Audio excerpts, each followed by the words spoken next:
A graça e a paz do Senhor a todos. Estamos voltando com nossas devocionais após a parada do final de ano.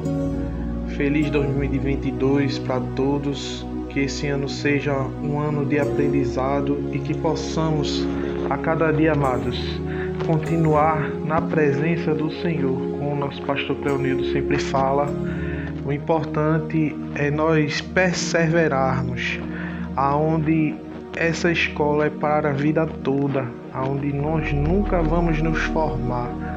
O nosso diploma só vamos pegar lá no céu. Amém? Domingo nós vamos tratar a lição 5, a instituição da monarquia em Israel. E como tema tratado hoje será: procure corresponder à sua vocação espiritual. E o texto base encontra-se no livro de Efésios, capítulo 1, versículos 6 e 7, que diz: para o louvor da glória de sua graça, pela qual nos fez agradáveis a si no amado, em quem nós temos a redenção pelo seu sangue, a remissão das ofensas, segundo as riquezas de sua graça. Amados irmãos, existem alguns passos para nós discernirmos a nossa vocação. O primeiro deles é buscar compreender os planos de Deus pelo quê? Pela oração. A oração é a melhor maneira de nos aproximarmos de Deus, e se queremos compreender o seu plano mais próximo a Ele, precisamos estar. Amém? Segundo ponto para discernir nossa vocação é reconciliar-se com a nossa própria história. Nossa história de vida é carregada de marcas, algumas positivas e outras negativas, cada um com seus significados. E quando falamos de discernimento vocacional, muitas vezes as marcas negativas elas podem interferir nesse processo, pois erros e frustrações tentam nos roubar a paz. Há inclusive quem se sinta envergonhado pela própria história.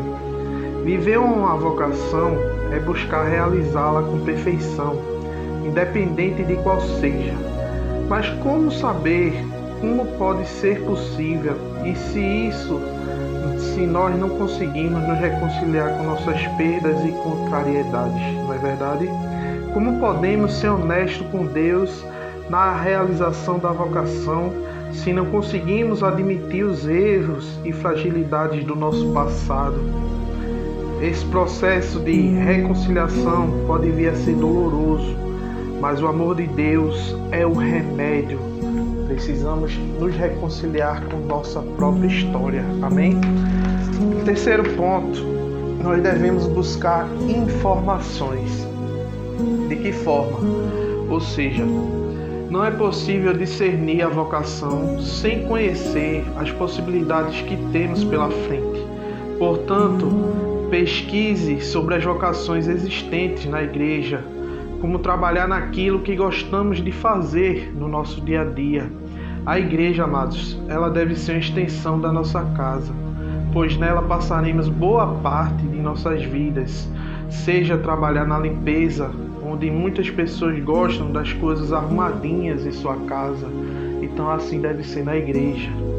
Ou seja, devemos também procurar saber as questões do evangelismo, como se deve trabalhar com as crianças, participar do coral, do louvor, das danças, do teatro. Ou seja, nós devemos buscar aquilo que nós sentimos primeiramente, que gostamos de fazer amizade com pessoas dessas áreas, porque quando nós estamos na vida secular, por exemplo, na escola, a gente começa a estudar, por exemplo, a matéria de história, e ali a gente se afeiçoa com o nosso professor. Por quê? Porque ele ama fazer aquilo que ele está fazendo. Então a gente começa a amar a história, começa a amar a biologia. Então é dessa forma a gente tem que se apegar com essas pessoas das áreas atuantes da igreja, para que nós possamos a vir discernir o que nós queremos para a nossa vida. Dessa forma, enfim, procurar conhecer os anseios e a realidade de cada vocação.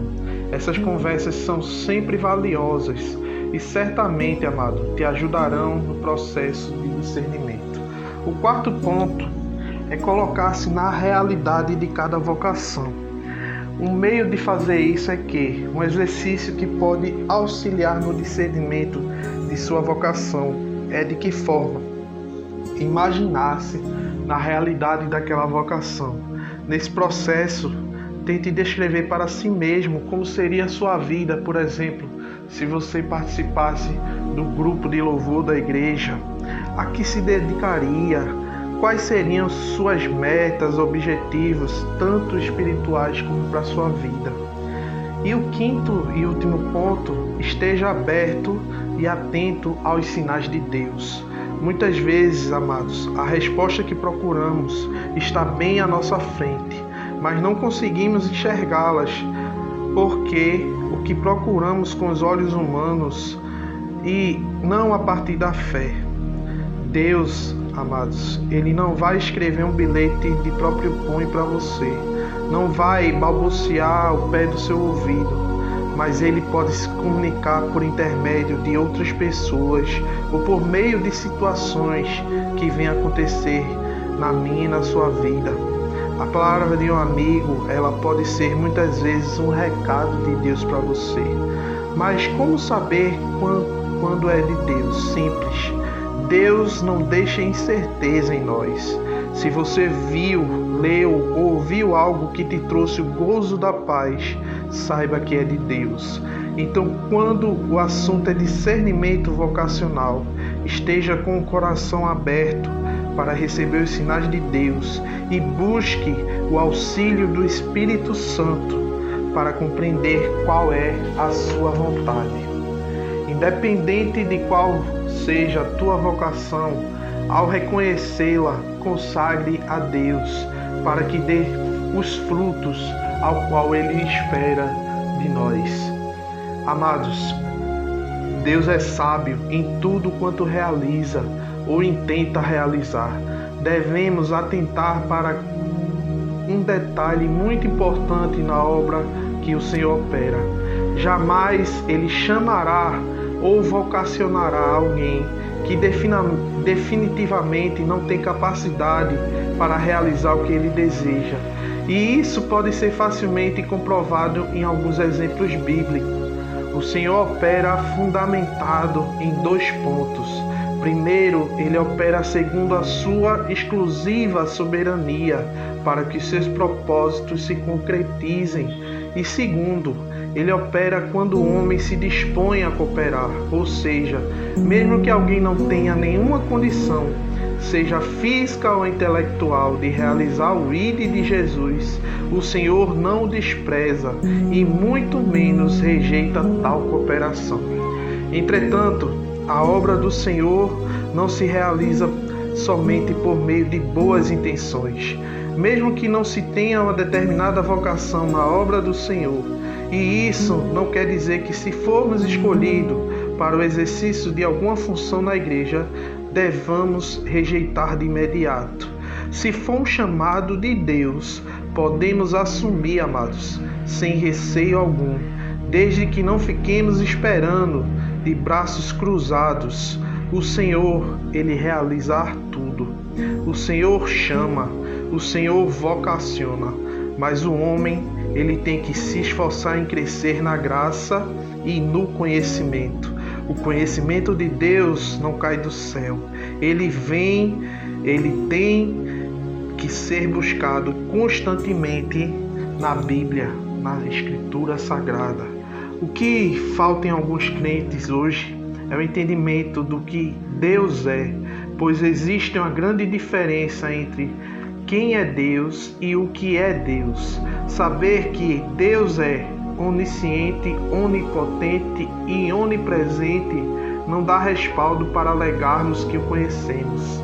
Isso apenas nos diz o que Ele é. Para sabermos quem Ele é, devemos entender o seu modo de agir em cada um de seus atributos. O que é é uma definição das características externas de Deus. E o quem é uma definição das suas características internas, isto é, daquilo que está no seu âmago. Então, meus queridos e amados irmãos, o que falta nessa geração muitas vezes não é entusiasmo, mas tão somente dedicação.